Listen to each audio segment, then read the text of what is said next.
Hi is hi, and I'm here to fly. Welcome back to a video. This is another video about pie. How many times am I going to say pie today? Oh, I said it again.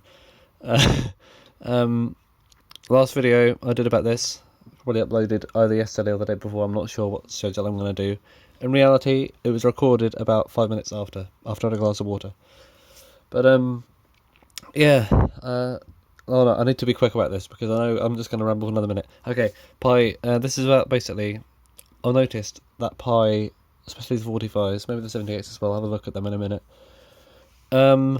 Seem to use at least two different printing machines. I suppose you can call them like I don't know if they count as letter presses or something, but they seem to have at least two different machines that made the labels, and we're going to see if we can spot which one is from which one.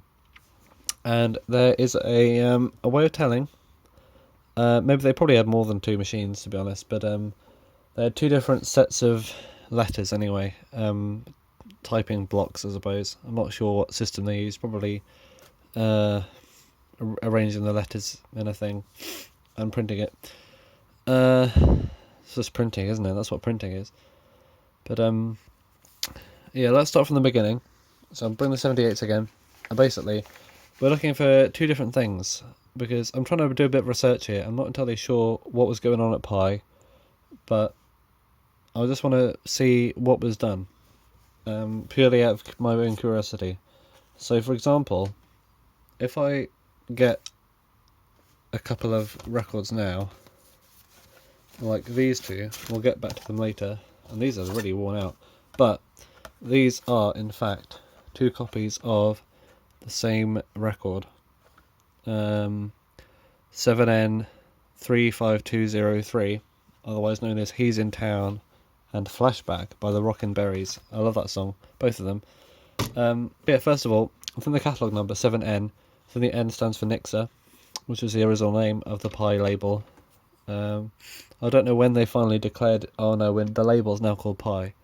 But for the first few years, the label is actually called Nixa, and Nixa, as it says on the label, it's got the Pi logo because Nixa Records was a product of the Pi group of companies, which is kind of long-winded, but as you can see, the bottom of that one, Nixa Record Company, wow, Pi. I need to put something over my lamp because it's reflecting my face and I don't want to see it. Hang on a minute. There we go, down with the evil reflection. And basically, if you look at these labels, first of all, they're extremely worn out. Maybe the other side's a bit better. Yeah, I suppose it is. Flashback, the B-side. These are really worn out, what the hell. I don't think they play that well either. Probably because they're so worn. But these are the best copies of this song I have. First of all, the pressing is made by Pi, because Pi seem to use this... you can tell the Pi pressing, because it's got this sort of indented roundel. Now they did change it, because the earlier ones look a bit more like the EMI kind of pressing. Maybe these were in fact made by EMI. The thinner slots and the raised bit just in the middle. Maybe they were, but later on into the 60s, you have this indented circle. I think that lasts until about 1971. I'm not sure. We'll have a look in a minute. But yeah, Pi were doing this thing, and it's a good way of spotting if a record was not pressed by Pi. It doesn't have that. Maybe this one was. Maybe this one wasn't. Maybe this predates the thing. Maybe this is 62 was before they did it. I'm not sure. We'll look into it anyway. But yeah, here we have two things. Oh my god, I'm just talking about everything apart from what we're supposed to be talking about. Now you might be able to notice that the typefaces on the labels are a bit different. We have on the left a sort of square kind of, the O, for example, is a perfect circle. The letters are as wide as they are tall, almost. Catalogue number, same as the name of the song. Yeah, that's that. But on the other one, the typeface is slimmer. Is it slimmer? It's maybe slightly slimmer, but it's a bit bigger maybe. It's basically narrower and a bit bolder. And I think the catalogue number is a different font to the rest of the label. Basically, those are the two different typefaces you kind of see on these things. Maybe there are other versions I'm not seeing, but this video is basically about going through every single one of these and talking about what it has and the other differences, because it's not just about typefaces I'm talking about the whole machine might have had a different thing going on. For example, there might be, as I'll talk about in a minute, there might be further differences. For example, this label was probably, you know, the whole thing probably came off a different machine, so maybe there was other variations going on, but we'll get to that. But let's go back to when Pi were first doing their thing, and from what I can tell, all of the 78s that I've come across have the narrower font. Let's call it the narrower font, and let's call that one the rounder font, wherever it is. That's a rounder one, just for shorthand. But yeah, this is the narrower font, and on these earlier ones it's usually paired with a narrower font for the title and a small shortened version of it for the artist. And I think all the 78s I have, if you want to look at my last video about this, I looked at the 78s, I've only got like 5 of them, and they all had that narrower font. But as we get into 45s, things may change a bit. For example, here we have, what have I got down here? Oh yeah, Pi. So yeah, this right here, this stack represents the earliest Pi ones I have. These are not every Pi record I have. These are, I went through all of them and I picked out 1 or 2 of each variation. So here we go. This is EP, Nixa EP. That's the label name, of course. Nixa, distributed by Pi. Nep Nixa EP probably. Oh, even on the label, the sleeve, we have the narrower font. Very cool. But as you can see, these early ones, there's no sort of gripping ridge on the outside. Product of Pi Nixa in the sort of logo font. Narrower font on both sides. That's that.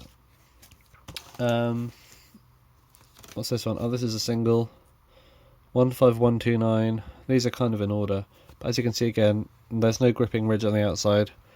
This is from 1958, and it's got the narrower font. Although for this one, it seems like they switched from the. Having this one? Yeah, for some reason it seems like compared to the 78s, they switched from the. Actually, I've got it on this EP as well. You can see the artist name is small, but the title is large. Whereas it seems like they switched from that to having the artist name in the large narrow font and the song name in the smaller one. So that's that one. What have we got next? Oh yeah, this is a small variant of the big sleeve. What's it? Pi Records Sales. It's probably this one. You can't really see it, but basically the 7-inch version of it compared to the 78. With the checkered sides, I think that's so you can kind of see in your collection. If you have your records stacked on the side, you can see, oh yeah, that's where the Pis are.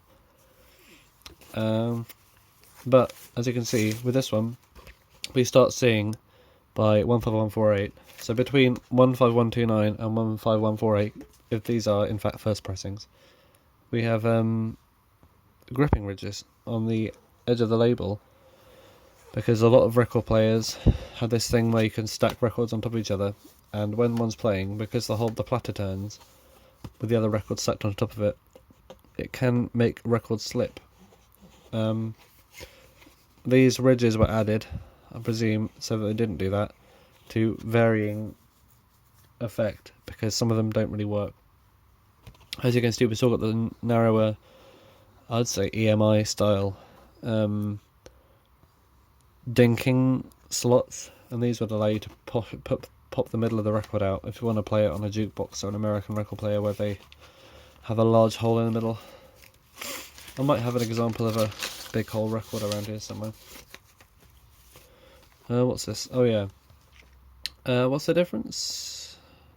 This is just a worn out version. What's changed? Oh yeah, we got a different style of knocking out now.